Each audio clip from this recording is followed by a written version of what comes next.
کبھی کبھی تالیوں کے پیچھے بہت سی معصومانہ چیخیں ہوتی ہیں جو کسی کو سنائی نہیں دیتی۔ ہم ہمیشہ یہی سوچتے ہیں کہ والدین ہمیشہ اپنے بچوں کے ساتھ بہتر ہی کرتے ہوں گے، ان کے مستقبل بہتر بنانے کے لیے جو سب سے اچھی چیز میسر ہے وہی دیتے ہوں گے۔ دنیا میں کہیں پر بھی چلے جائیں، امیر ہوں غریب ہوں، کسی بھی مذہب سے تعلق ہے، والدین کی کوشش یہی ہوتی ہے کہ میں اپنے بچے کو وہ دوں جو سب سے بہتر ہے، جو مجھے نہیں ملا اس کو مل جائے۔ لیکن پھر مجھے کبھی خیال آتا ہے، کیا واقعی وہ یہ سوچتے ہیں کہ بچے کے لیے بہتر کیا ہے، یا معاشرہ اور سوسائٹی اس کی قبولیت رکھتی ہے یا نہیں، ایکسیپٹنس ہے یا نہیں؟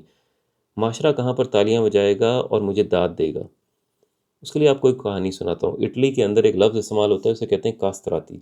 یہ ظلم لڑکوں کے اوپر کیا گیا جو 7 سال سے 9 سال کے درمیان تھے، تاکہ یہ لڑکے مرد نہ بن سکیں۔ ان کا میل آرگن یا تو ختم کر دیا گیا یا کچھ حصہ نکال لیا گیا، اور یہ ماں باپ خود کرواتے تھے، اپنے بیٹوں کو لے کر جاتے تھے جس کی آواز تھوڑی سی بہتر ہوتی تھی، کہ اس کے ساتھ یہ پروسیس کرواتے تھے اس کے بعد، تاکہ وہ دنیا کے اندر، اٹلی کے اندر ایک اچھا سنگر بن سکے۔ اب آپ کا خیال ہوگا شاید لوگوں نے غربت کی وجہ سے کیا، تو پتہ چلتا ہے نہیں، بہت سارے لوگ ایسے تھے جو پیسے رکھنے کے باوجود بھی ایسا کر رہے تھے۔ اور چرچ نے ان کو روکا کیوں نہیں؟ مذہبی طور پہ بہت ہی کٹر قسم کے لوگ تھے، تو پتہ چلتا ہے کہ چرچ نے تو بہت زیادہ سپورٹ کیا، ان کو بتایا کہاں سے پروسیس کروائیں، کہاں پر آپ آئیں، اس کے بعد چرچ کے اندر آپ گانا گائیں، اپنے بیٹے کو لے کر آئیں، اور بعد میں وہ تھیٹر میں جا سکتا ہے، اور بعد میں اوپرا کے لیے گانا گا سکتا ہے۔ اچھا، اس میں بڑے بڑے نام ہیں، ایک فرینیلی نام ہے جو بڑا مشہور نام ہے یورپ کے اندر، پھر ایک موریشی ہے جو 1922 میں فوت ہوتا ہے،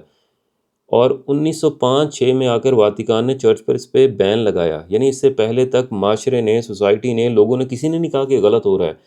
اور 17ویں صدی کے اندر 4000 سے زیادہ لوگوں نے اپنے بیٹوں کو یہاں پر کاستراتو بنایا، اور اسی خواہش میں کہ میرا بیٹا اچھا گانا گائے گا۔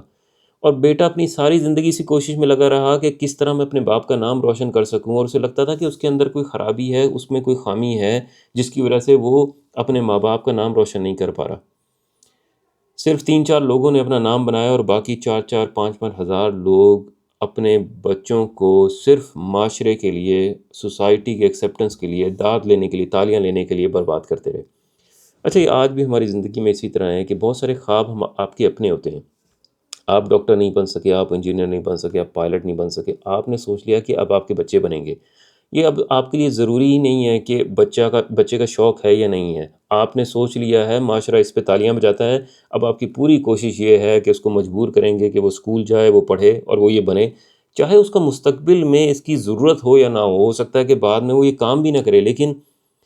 آپ نے سوچ لیا ہے کہ یہ آپ کے بچے کے لیے بہتر ہے، چاہے اس کے اوپر یہ ظلم ہو رہا ہو، لیکن نہ آپ کو پتہ ہے، نہ ہی آپ کو سوسائٹی کبھی کہے گی کہ یہ ظلم تھا۔ بہت شکریہ۔